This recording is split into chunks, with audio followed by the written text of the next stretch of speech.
Monday evening night டின்னருக்கு சிம்பிளான dish தான் பண்ணியிருந்தோம். சப்பாத்தியும் சால்னாவும் வச்சுருந்தோம். சப்பாத்தி நம்மளுக்கு சாஃப்டான பதத்துக்கு வேணும் அப்படின்னா நான் ஒரு டிப்ஸ் சொல்கிறேன், கண்டினியூ பண்ணிக்கோங்க. நம்ம மாவு பிசையும் போது மைதா மாவும் கோதுமை மாவும் கொஞ்சம் கலந்துக்கோங்க.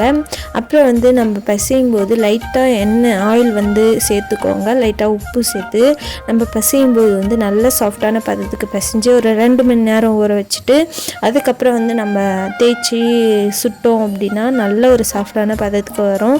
அதுக்கப்புறம் தம்பிக்கு சர்லாக் கலக்கி தரலாம் அப்படின்னு சொல்லி ஒரு 6 o'clock மேலே தான் கலக்கி தந்துருந்தேன். ஏன்னா சீக்கிரமாக நம்ம தந்துட்டோம் அப்படின்னா அவங்களுக்கு சீக்கிரம் ஜீரணம் ஆகிடும். அப்படி ஆகலை அப்படின்னா உட்வர்ட்ஸ் கொடுத்துருங்க சீக்கிரமாக. அப்போ தான் அவங்களுக்கு சீக்கிரம் ஜீரணம் ஆகி அவங்க நல்லா தூங்குவாங்க.